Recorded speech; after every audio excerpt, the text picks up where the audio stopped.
Jai Hind everyone. Today I am going to start the new topic, that is functions. So within this topic I am going to cover the introduction part and what are the various types of function and examples. Okay. So first of all, what are functions? Why we need functions? What is the requirement of function? The question comes in our mind. So what are functions? A function is a self-contained block of code that performs some specific well-defined task. Means whenever we perform some programs, we write the code in a proper sequence. But sometimes situation may happen that we want to repeat certain code again and again. So in that particular case, the one method says that we will write that particular code that number of times. N number of times if code is required, then we will write that code n number of times. But that is quite time taking and it will waste lot of memory. So what we prefer working with function. So function basically contains the part of the program which is repeating itself, which is repeated again and again. So the code which we want to repeat multiple times in a program, we separate it from the normal code and write it in a single block, and that block is known as function. So a large program in C can be divided into many sub-programs, and the sub-program is nothing but your function. Now, why we need? Because of the repetition of the code, to reduce the redundancy, to reduce the repetition of code. Okay, that what I discussed just now, that when we want to write same code again and again, we create a function and call it everywhere. It will save the time and the efforts of the programmer. So basically the functions can be classified into two parts, that is library functions and user defined functions. And user defined functions are further can be classified based upon the number of arguments and the return value. So broadly, if we say that how can we classify the functions? So we can classify the functions that who developed the function, and second, how many number of arguments and return value a function is providing. So when we ask about who developed the function, there are two ways. That is, library functions means function is already present within the system library. It is predefined by the system package. And second is the user defined function that is being created by the user. And all these user defined functions can be of argument based or non-argument based, return typed and without return value. So based upon the arguments and return value also, we can classify the functions with argument and with return value, without argument and with return value, with argument and without return value, without argument and without return value. So one by one we are going to discuss all these types of function in the further slides with some examples. So first of all, what are library functions? So library functions, as I told you, are the predefined functions which are already present within the system library. When you install the particular language, set of package are already installed, and those predefined functions are nothing but the library functions. Normally we call them the header files in terms of C language. And all the header files are included within your program with the help of include keyword. So to use appropriate header file should be included. We always use #include, that is preprocessor directive, and within angular bracket we write the header file name. So for example, we have certain header files in the C which are commonly used. First one is the stdio.h, and the library function which we use in our program are printf and scanf. Second is conio.h, and the common library functions we use in our program are clear screen and getch. Math.h, Examples are power and square root. Next is string.h, we have a string length, a string copy, string compare and so on. So there are multiple header files which are being supported in C language, and based upon those header files we have multiple functions which we use in our program. So all these are the examples of the library functions where we simply use those functions directly in our program without defining their role. Next, we have user-defined functions. What are user-defined functions? The programmers can create their own functions for performing any specific task within the program. So, these kind of functions are known as user-defined functions. As for example, we have discussed in the previous slide, we are discussing the library functions. There we saw printf and scanf function. So what printf function performs? It prints the value, it displays the output. And what scanf function performs? It just read the data from the user side from the keyboard. So the task is specified for those functions printf and scanf. But as a user, as a programmer, I cannot modify those definitions, how that printf function or scanf function is working or behaving, because that is already present within the system library and I want to use those functions in that manner only. But when I want to write the code or I want to perform certain set of operations which I want to use in my own way, in that particular case, I can write the functions in my own style, and that is known as user-defined functions. So, written by the programmer at the time of writing a program. So, whenever I am writing a program, I can write my own function, and that particular function will contain three major elements, that is function declaration, function definition and function call. Without these three elements, a function program is incomplete. Now, one by one, I am going to discuss all these elements of the program of the function. So first one is the function declaration, which is also known as function prototype. So what it provides the basic information about the function to the compiler about the function, so that whenever a function is called, the compiler can work appropriately. Now, what function prototype or function declaration must consist? It must consist the return type, function name and parameter list if there is any. So the syntax is return type, then function name and parameter list. Example, int sum, and within parenthesis, two parameters are being passed and the type of parameter is integer. So this parameter list is optional. If I am using parameterized function, the parameter list is present over there, and if I am not using the parameters, then this can be skipped from the brackets. Okay, so I can simply write also, that is int sum. This is also the correct declaration, as this is the function whose return type is int, name is sum, and it is not having any kind of parameter list within it. So this is the parameterized function and this is non-parameterized function. Next, we have the function definition. Now, function definition will tell how the data will be processed within the program. Means whenever user will provide certain input, how it will behave, how it will process, and we will get some results. So, the behavior of the function is being defined within the function definition, which is known as function body. So basically it contains two parts, that is the function header, which is similar to the function declaration or function prototype, and second is the function body, where we write the sequential steps or the sequence in which we want to perform certain tasks. So it consists the whole description of the code of a function that will be executed, and it will tell what the function is doing and what will be its input and its output.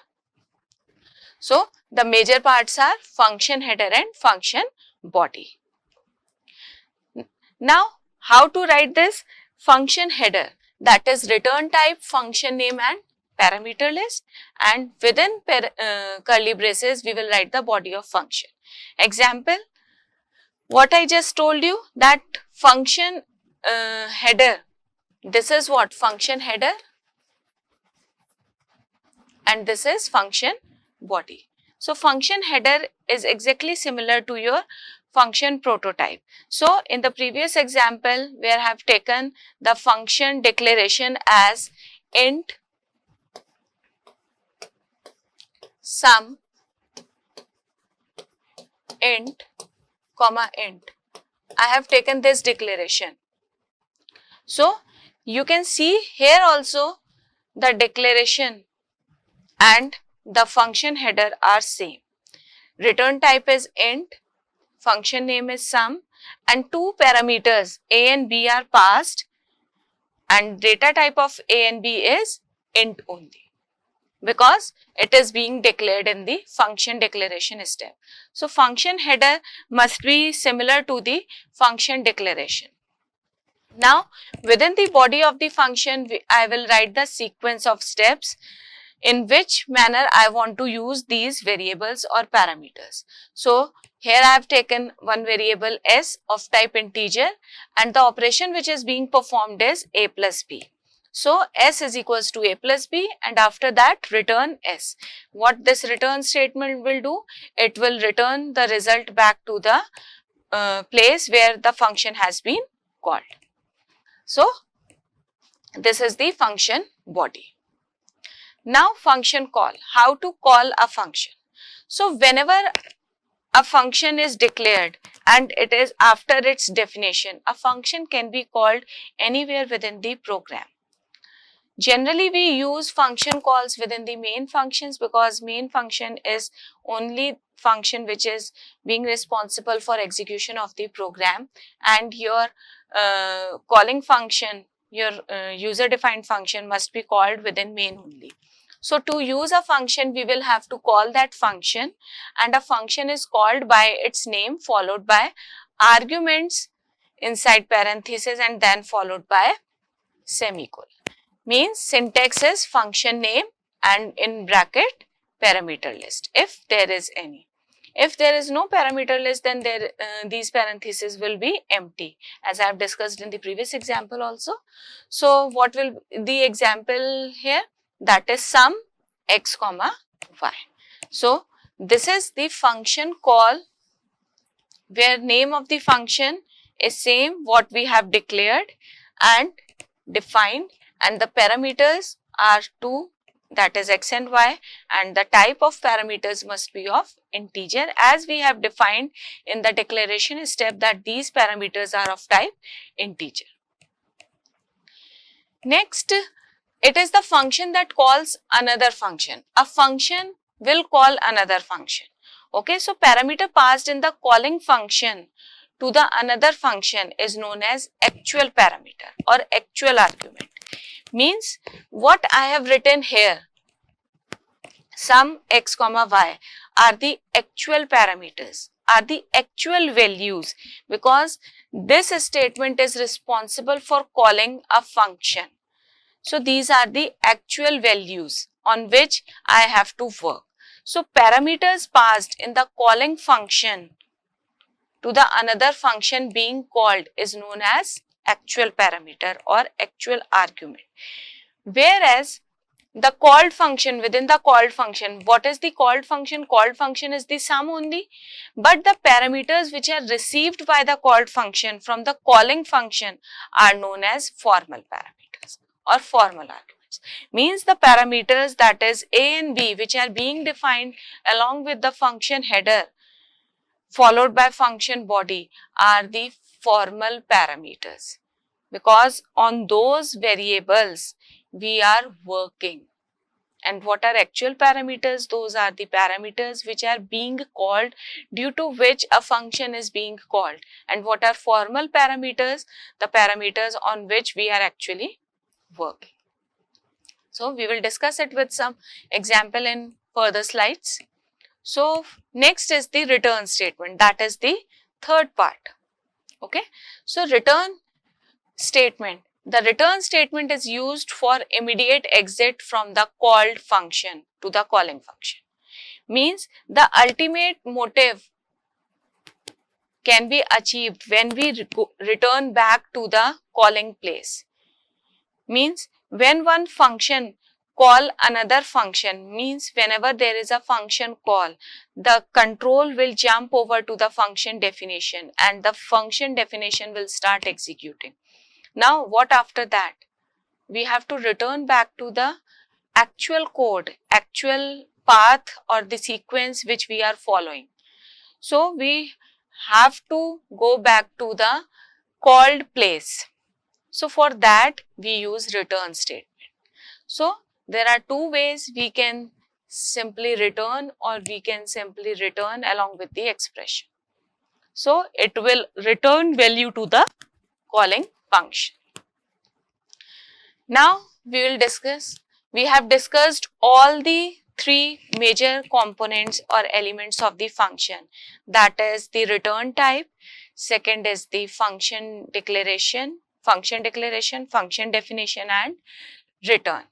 So after discussing all these, we are now going to see all these elements with the help of a program. Now how to write a simple program using a function.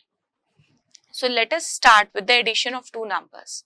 So when we add two numbers, what we simply do, we just take two numbers or two variables of some data type, for example integer.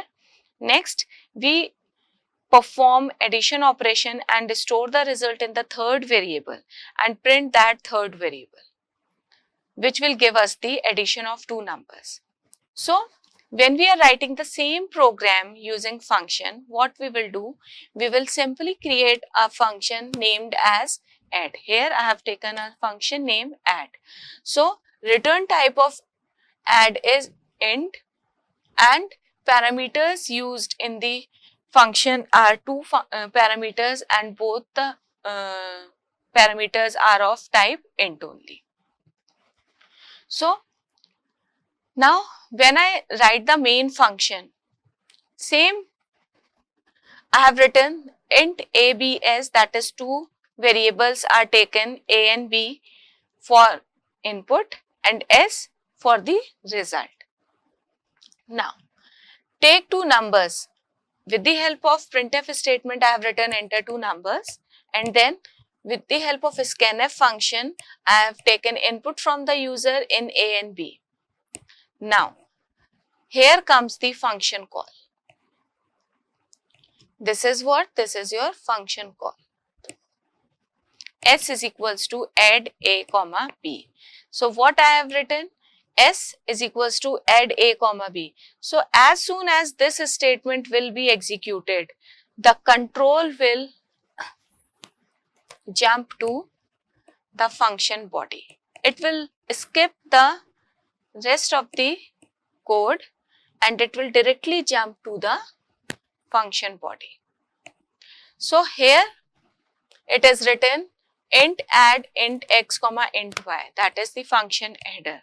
It must be similar to the function declaration. So in function declaration, it is int as return type, add as name, int and int are the parameters. So similarly, int is the return type, add is the name and int x, int y are the parameters.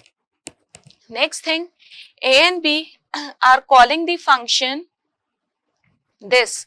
This is the function call. So actual values which are being passed by the users are stored in a and b, as I have taken input in a and b from the user side. So a and b are the actual parameters or actual arguments, actual values which are being provided by the user. And while I called the function, I transferred these value a and b to x and y. Now I will perform all the operations on x and y. So x and y are the formal parameters or formal arguments. So a and b are actual parameters because these are the values which are being taken from the user, and x and y are the formal arguments. And within the function body, what it is written? I have taken one variable z and z is equals to x plus y. Now what is the value of x and y? X is exactly similar what is the value of A, and Y is exactly similar what is the value of B. Value of A and B are being copied to X and Y. So Z is equals to X plus Y. Now next statement it has return Z. So what it will return? It will return the value of Z, but where? To the place where the function has been called. Means this statement will return back to the same position. So now what is the value of S? S is nothing but it is equivalent to Z. After that, print, the normal sequence of the program will start working. So printf sum is equals to %ds. What it will print? It will print S. And S is what? Addition of two numbers, that is Z, and Z is what? X plus Y. And what are X and Y? X and Y are A and B. So with the help of function, we can simply write the code in this manner. I hope the code is clear. It is function declaration, function call and function definition, actual parameters A and B, formal parameters X and Y, return statement will exit from the function definition and go back to the place where function has been called, and function call will transfer the control of the program to the function definition. Now let us discuss one another example, that is to find largest of three numbers using user defined function largest. So here it is being given that you have to create a function named as largest and you have to compare three different numbers and identify which is the bigger one. So for this, again I have taken, as the name of the function is being provided in the question, that is largest, and I have to find out largest among three. So there must be three parameters. The parameters are taken of integer type and number of parameters are 3. So in the function declaration steps, there are three parameters present. Name of the function is largest and return type is int. Now within the main function, three variables A, B, C are taken. That is how we are going to compare three numbers. So we have to take three inputs. So with the help of a scanf function, I have taken the input from the user in A, B and C, and max is equals to largest A, B, C. This is what? This is function call.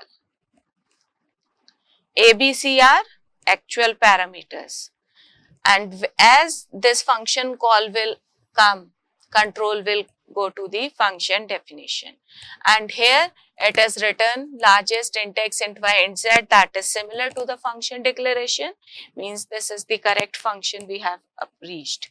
And within the function body it is written if x is greater than y and x is greater than z, return x. It is understood that if x is greater than both y and z, it means x is greatest of all.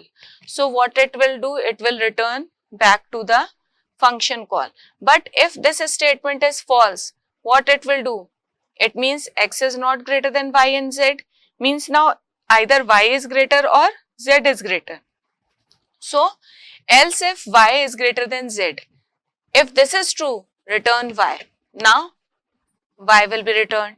Now if this is also not true, in that particular case z is the largest among three, so return z.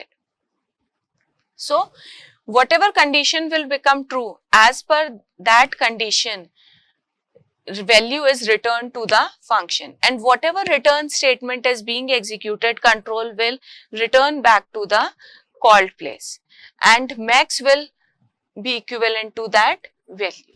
Now if I say this second condition is true, so when return y will be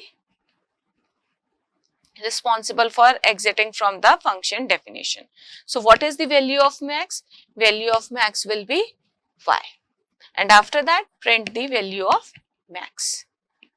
So I hope this is clear.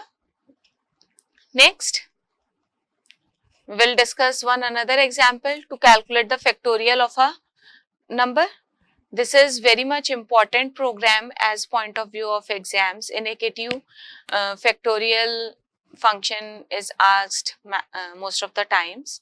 So what is factorial? How to calculate the factorial of a number? Whatever simple, we have to take one input number that is of type int. Next, what is the function call? It is written fact is equals to factorial n. Means here, as soon as function is called, control will come to the function definition. And within the function definition, the code of the factorial calculation is written, that is I and f equal to 1.